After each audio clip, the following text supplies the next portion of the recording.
Bonsoir. Quand on m'a proposé d'intervenir sur ce thème éthique et innovation, j'ai tout de suite accepté. Et j'ai tout de suite accepté parce que je me suis dit c'est très facile. Très facile parce que ces deux notions, sans être exactement synonymes, elles sont voisines au moins. L'innovation, qu'est-ce que c'est? C'est un produit ou un procédé nouveau qui amène dans la vie de ses utilisateurs une amélioration, une plus grande efficacité. Et l'éthique, qu'est-ce que c'est? C'est une norme de comportement qui définit un comportement moral, un comportement tourné vers le bien.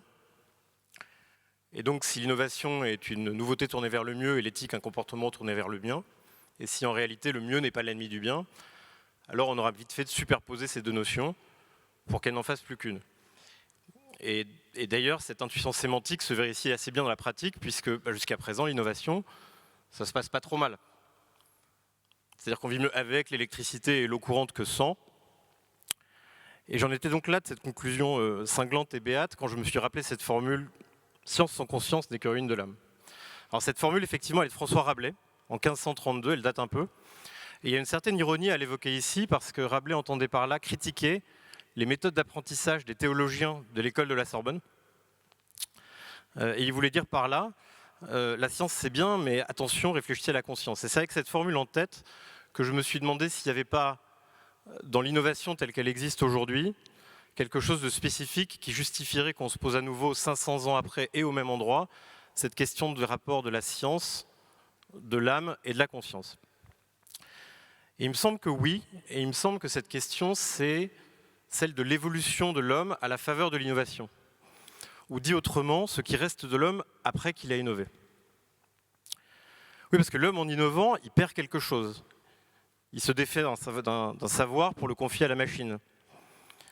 L'histoire de la technologie, c'est un peu, de ce point de vue-là, l'histoire de la flemme. Ça commence avec la flemme du laboureur qui invente la charrue. Et ça se poursuit jusqu'à la flemme de l'étudiant qui utilise Perplexity pour faire ses devoirs. Et c'est une évolution normale qui consiste à atrophier un muscle ou une faculté qui a perdu son utilité. Moi, l'année dernière, j'ai passé 1 an au Mexique avec ma fille qui avait 3 ans. Elle allait à l'école là-bas, au bout d'1 an, elle parlait parfaitement espagnol. À la minute où on est rentré en France, elle a aussitôt cessé de parler espagnol. Aujourd'hui, si je lui dis « Hola, ¿qué tal ?», elle me regarde avec des grands yeux ronds et surpris. Voilà, c'est la règle de l'évolution, c'est une chose normale. Petit à petit, on perd nos dents de sagesse. Si on veut se battre contre un chimpanzé, il nous casse la figure en 1 minute. C'est pas grave, ou en tout cas, on n'a pas l'impression que l'amoindrissement de nos capacités physiques vient porter atteinte à notre humanité. Seulement, quand on demande à la machine de penser à notre place, peut-être que la conclusion est moins évidente. Si elle est moins évidente, je crois que ça tient à une certaine idée de l'homme qui a prévalu au moins en Europe occidentale depuis le siècle des Lumières, depuis disons la Renaissance jusqu'au siècle des Lumières et un peu au-delà. Une certaine idée de l'homme qui faisait de la pensée, la raison, la réflexion, quelque chose comme la capacité propre de l'homme. Et donc, selon cette conception, le perfectionnement humain serait en quelque sorte la capacité pour l'homme à atteindre un degré supérieur de raison, et donc une innovation qui nous conduirait à penser moins, ça serait une innovation mauvaise, elle ne serait pas éthique. Et donc, il me semble que cette idée de l'homme comme roseau-pensant, cette idée issue du siècle des Lumières, elle a aujourd'hui un peu perdu sa superbe pour quelques bonnes raisons. Quelques bonnes raisons qui tiennent notamment au développement de la psychanalyse, au terme duquel on a appris qu'il existait un inconscient auquel notre intelligence n'aurait jamais accès, ou simplement au développement des sciences, qui nous ont appris qu'on restait à bien des égards un animal comme les autres. Seulement voilà, si l'homme est un animal comme les autres, si on n'est pas créé par Dieu à son image, et si au surplus on est dénué de toute notion de notre propre spécificité, alors y a-t-il encore un sens à se poser des questions éthiques? C'est-à-dire que si par exemple vous êtes un adepte de la théorie de la simulation, si vous pensez que l'homme est un avatar dans une simulation créée par une civilisation supérieure, alors il n'y a plus vraiment de sens à se poser des questions de bien ou de mal. La vocation de l'homme à ce compte-là, c'est plutôt d'essayer de se conformer aux règles du jeu dont il est le personnage. Et donc il me semble qu'il manque aujourd'hui, pour constituer en quelque sorte une grille de validation éthique des innovations, une science de l'homme qui fasse consensus. Et si possible, Une science de l'homme qui non seulement s'interroge sur ce que nous allons devenir, mais qui s'interroge aussi au surplus sur ce qui serait souhaitable que l'on devienne et au nom de quoi. Voilà, c'est une grande question. Je ne vais pas y hasarder tout de suite devant vous de grandes réponses. Je vais peut-être seulement me contenter de donner 3 petites recommandations qui sont en quelque sorte ma morning routine réactionnaire et personnelle pour éviter d'être réduit à l'état d'appendice de mon téléphone. La première d'entre elles, c'est qu'avant de confier à un LLM une tâche que j'effectuais par moi-même auparavant, je réfléchis un petit peu. Les études commencent à abonder sur les effets de développement de ChatGPT et consorts sur le cerveau humain. J'en cite une seule qui date de juin dernier, qui est l'œuvre du MIT, et qui concernait la rédaction d'essais. Grosso modo, les chercheurs du MIT ont été demandés à 2 groupes de rédiger des essais, les uns avec l'aide de ChatGPT, les autres sans.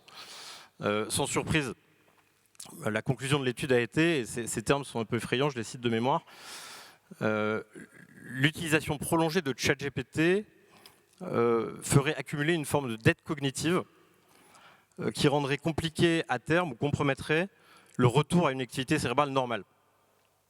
On dit comme ça fait un peu peur. Ça ne veut pas dire évidemment qu'il faille complètement se passer des LLM.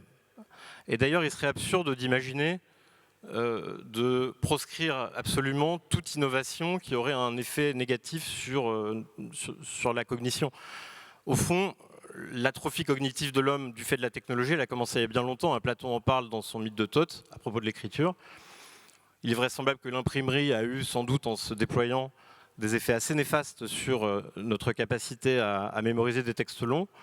Et de la même manière, le même Blaise Pascal, pour qui l'homme était un roseau pensant, a inventé une machine à calculer dont il est probable qu'elle a eu des effets très délétères aussi sur notre capacité en calcul mental. À défaut de proscrire absolument l'LLM, il faut probablement s'interroger au cas par cas sur les domaines dans lesquels on les utilise. Donc le MIT l'a dit, pour la rédaction d'essais, c'est plutôt non. De la même manière, les langues étrangères posent question. Il est assez vraisemblable que dans un avenir proche, le progrès des traducteurs simultanés rendra facultatif l'apprentissage des langues étrangères. Tant mieux pour ma fille. Mais est-ce que, pour autant, il faut ignorer ces études qui démontrent assez clairement que l'apprentissage des langues étrangères a, lui, des conséquences favorables qui vont bien au-delà, sur la cognition, qui vont bien au-delà de la seule capacité à s'exprimer dans une autre langue que sa langue maternelle. Est-ce qu'il faudra se passer de ces traducteurs? Je ne suis pas sûr. Ce qui est sûr, en revanche, c'est que ça va demander un effort. Ça va demander un effort et ce ne sera pas très facile. Ceux d'entre vous qui êtes parisiens, qui utilisez les vélos municipaux le savent bien, il y a les Vélib bleus, les Vélib verts. Les Vélib bleus, ils sont électriques, les Vélib verts ne le sont pas. Quand on est à la borne et qu'on a déjà goûté au Vélib bleu, ça demande un certain effort de choisir le Vélib vert. Mais pour autant, on n'a jamais collectivement été aussi attaché au perfectionnement de soi. On n'a jamais fait autant d'efforts pour manger sainement, faire du sport. Certains lisent même des livres de développement personnel. Essayons simplement d'appliquer la même hygiène à notre usage des LLM. Il y avait dans cette étude du MIT que je citais tout à l'heure un élément important dont j'ai tardé à comprendre la portée. Les cobayes qui avaient utilisé le LLM pour rédiger leurs textes ne se les rappelaient pas bien, ils ne s'en sentaient pas véritablement les auteurs. Et c'est Raphaël Doran qui parlait à propos des textes écrits avec l'aide de LLM du texte sans auteur, cette notion développée par Roland Barthes dans les années 1960. Et je crois qu'il a raison. Or, il y a une chose qui m'a toujours surpris, c'est la certitude ou l'illusion dans laquelle les hommes se trouvent de leur propre importance. Ou dit autrement, on est chacun un parmi 8 milliards d'individus qui allons vivre quelques années, qui représentent un instant dans le grand espace du temps. Et pour autant, nous sommes convaincus qu'il y a des idées à défendre, des combats à mener, des empires à bâtir, et nous nous y acharnons comme si ces choses ne devaient pas disparaître la seconde d'après. Et je me demande si le LLM, dans le domaine du discours et du langage, ne viendrait pas nous inciter à une forme de modestie, nous rappeler que finalement ce n'est pas très important. C'est-à-dire que ce texte que j'ai écrit avec l'aide du LLM, ce n'est pas vraiment le mien, ce n'est pas un attribut de ma personnalité. Et de la même manière, le texte de l'autre, écrit aussi avec le LLM, ce n'est pas vraiment lui. Et donc, si je ne le lis pas, c'est peut-être pas très grave. Et donc l'univers du LLM, ce serait un peu celui-ci, un foisonnement de textes pas vraiment écrits par les uns et pas vraiment lus par les autres, dans lequel on se retrouverait tous un peu dans la position de ce convive âgé et un peu sourd à la table du dîner. Il n'entend pas vraiment les autres, on n'écoute pas vraiment quand il parle. Cet univers-là, je me demande si ce n'est pas la perspective que dessine Michel Foucault dans Les mots et les choses, quand il imagine l'homme qui s'efface, comme à la limite de la mer, un visage de sable. Voilà, c'est ma première recommandation. Alors, la deuxième, plus trivialement, je pars du principe peut-être un peu paranoïaque que ce que je lis dans le fil de mes réseaux sociaux relève du mensonge et de la manipulation. Alors dit comme ça, c'est un peu impressionnant. En fait, le sujet est très bien connu. Quand ce n'est pas le FSB ou Cambridge Analytica qui est en train d'essayer d'entrer en contact avec moi, c'est plus vraisemblablement le réseau social qui est tout simplement occupé à vendre le maximum possible de mes données et de mon temps de cerveau disponible. Mais ce qu'il faut comprendre, c'est que la perversité du réseau social, qui est tout occupé à sélectionner pour moi le contenu le plus addictif, multipliée par la perversité de l'intelligence artificielle qui va produire pour le réseau social l'ensemble des contenus disponibles, vont vite conduire à afficher pour moi dans mon fil un agencement d'images, de sons et de caractères qui auront été tout spécifiquement conçus pour obtenir de moi la réaction souhaitée. J'avais été étonné quand Mark Zuckerberg avait déclaré il y a peut-être 1 an ou 1 an et demi qu'il ne prévoyait pas de limiter ou de restreindre sur les réseaux du groupe Meta la prolifération des AI slops, vous savez, ces images de Jésus en forme de crevette. Mais en fait, c'est assez évident, hein, s'ils veulent des chatons, qu'on leur donne des chatons. Et tant qu'à faire, je me méfie aussi un peu des algorithmes de recommandation. C'est-à-dire que je ne laisse pas ni Spotify choisir ce que j'écoute, ni trop Netflix choisir ce que je vois. Et je ne prétends pas que la situation actuelle soit pire que la situation antérieure. C'est-à-dire qu'il y a toujours eu, et il y aura toujours des mécanismes de filtre ou de curation qui viendront conduire à choisir pour moi parmi les millions d'œuvres ou de contenus ou d'informations disponibles, ceux auxquels je finirai par avoir accès.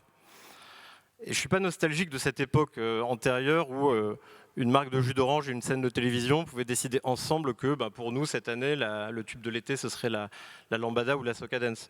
Mais simplement, les plateformes qui sont ces nouveaux mécanismes de curation, il faut bien avoir conscience qu'ils ont aussi leurs propres travers et qu'ils emportent une forme de mécanisme d'enfermement qu'il faut avoir à l'esprit.